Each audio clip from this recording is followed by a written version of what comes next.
Hi guys, it's Tracy in Australia. I hope that you are all safe and well. I've popped in to share a recent project.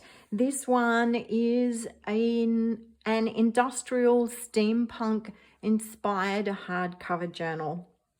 So the cover is made from a repurposed Reader's Digest book, and I actually dismantled it and made a wider spine. So that's looking very distressed, but I'm very happy with how that came out. I've put this beautiful filigree piece on, and there's little bits of thread here. So it all looks very worn. I've used paper on the back and the front, and then just done quite simple things on the front, but I think it looks effective. I've used 2 embossing folders and then used wax to highlight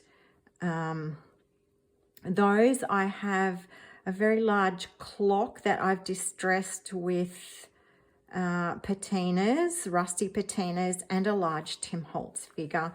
Now my closure is one of these Tim Holtz pieces, and I've added some gears and a pen nib and a clock to that. They just hang down, and this part is actually repurposed from a bracelet, and it's quite soft and easily goes over that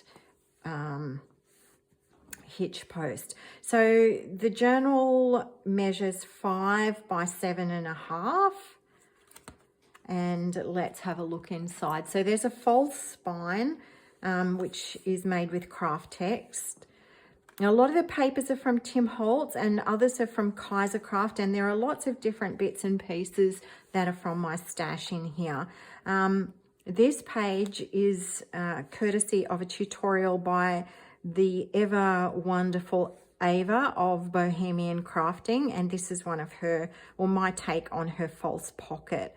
So there's a little space here for a journaling card, and this photograph moves down, and then there's a tag in a pocket at the back. So I'm not going to take that out, but there's a couple of journaling pieces on that, and then you just push that up and voila, you can't see where the pocket actually is. There's also, I left the back open of the paper bag, and there's also a little journaling card in there. So I love that layering look.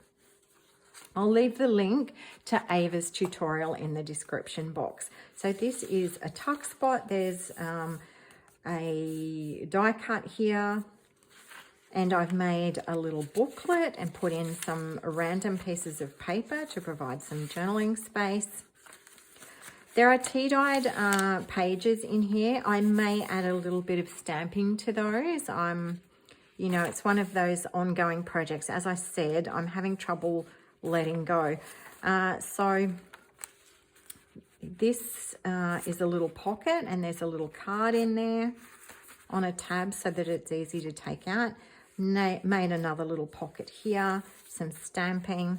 I love this page. This is a gorgeous paper from Kaisercraft, and it's quite glossy, and I used a stamp to make little hinges. So there's a little pocket here, and then you can actually flip it open, and there's a little tuck spot here with some little pieces in there. These are from Tim Holtz. I love them. There's a plane and a pilot.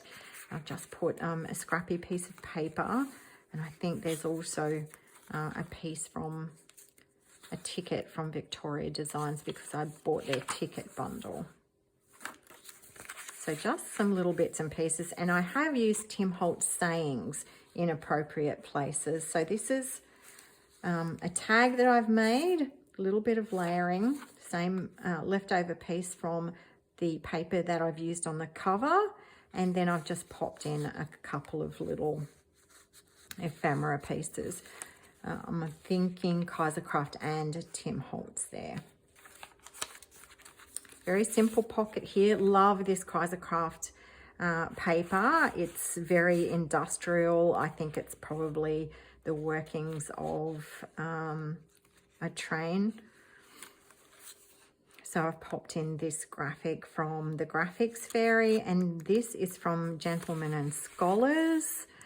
I think that's Ephemera's Vintage Garden. So die cuts here, and I've done a little bit of stamping.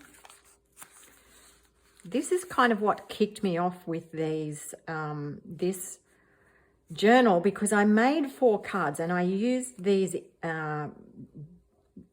Tim Holtz people, and it kind of developed a sort of industrial vibe, and I thought, oh, I need a journal to put them in. So this is what I've come up with. So embossed this and then went over it with Prima wax, and this is a gauge from a set that I bought on Etsy. And I just love all of these photos of really big industrial works. And this is actually from the 1920s, and it's women working in a munitions factory, because of course that was during the war.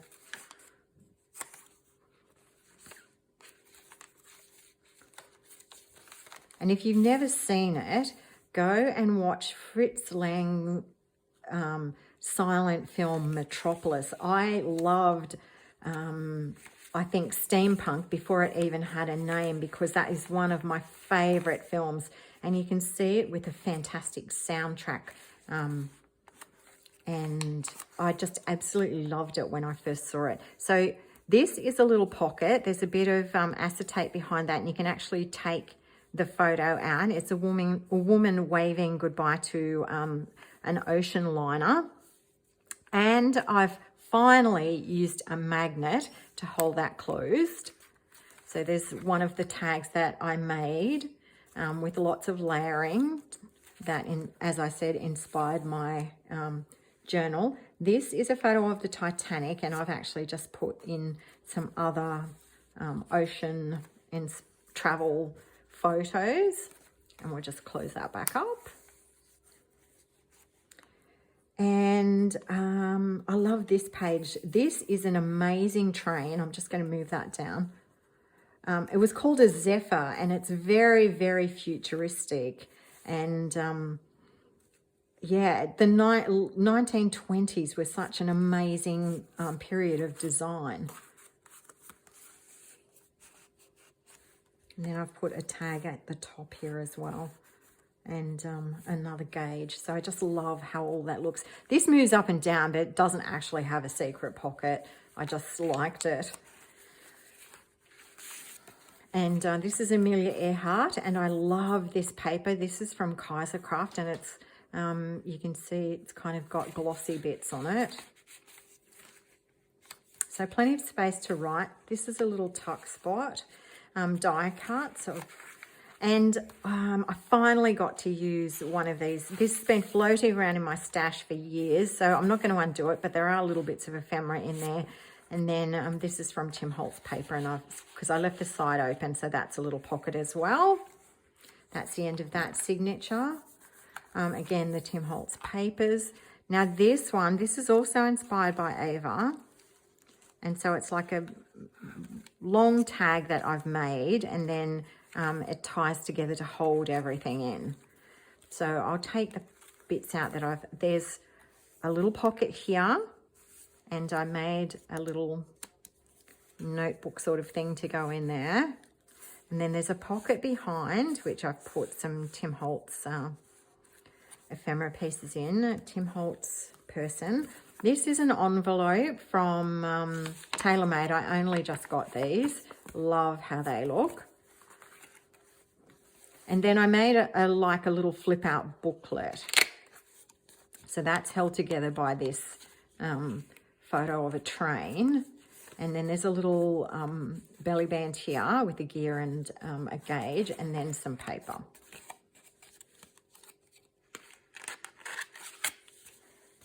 So I've used up all of that page. I'll tie that together later. Now on this side, I should have used a magnet here, but of course, like I said, I'm quite forgetful. I only realise after I've put the thing together that I should have used a magnet. Little pocket here. There's a little tuck spot behind this clock, and that opens up. You could put something there. I've had a little piece of acetate left over, so I made a little pocket, and this is one of my favourite, like, little cycling photos. There's a pocket here, and then one on the side here.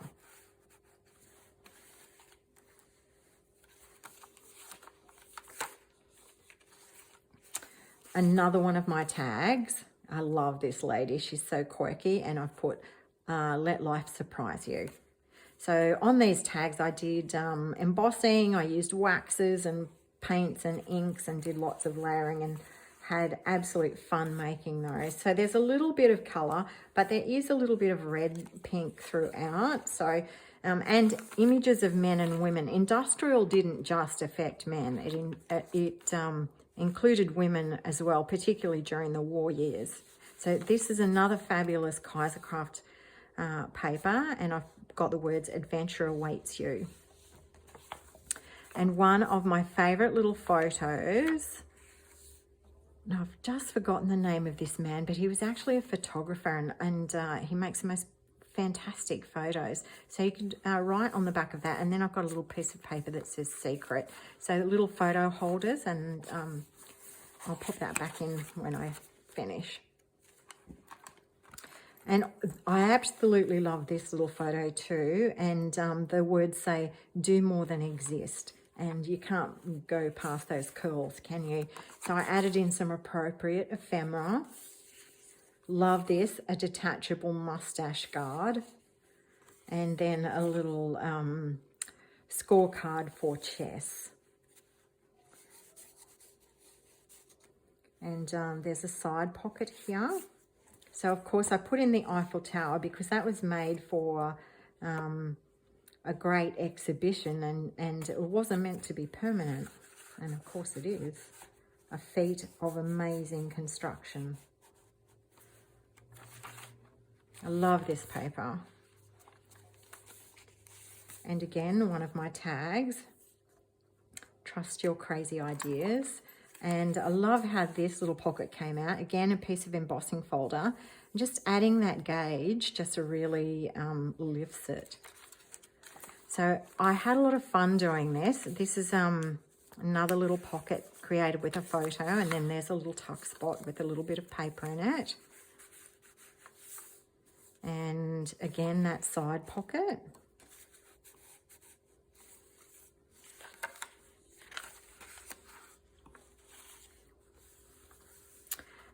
I love this photo. This was an amazing British engineer, and his name was Isambard Brunel.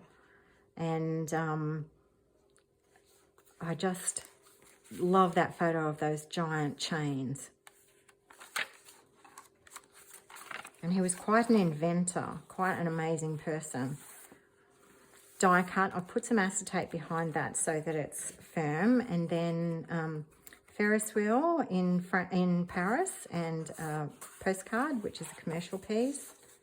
I've just been sitting in my stash, so I thought that would be good to go in there. Provide some writing space. When nothing is sure, everything is possible. So I'm going to show you these little charms that I made. I followed a tutorial by another Aussie lady, and I'll leave a link to that. And then I've just decorated the page with die cuts. I love these charms because I could use up buttons from my very huge button stash. And then just another little tag there. This actually closes over that. Acetate. And I just like the way I left that poking out. I like that. And there's another little space there that you could pop something in. It's a little tag there. And I've used the little, the tiny paper clips. So another acetate pocket with 3 tags in it. And this one I created by gluing some aluminium foil to some cardstock and then running it through the embossing machine, and I love how that's come out. And I've left that open at the side so that it can be used as a pocket. Okay, there we have it, my latest creation, and a little bit of a steampunk industrial theme. Thanks so much for watching. Stay safe, everybody.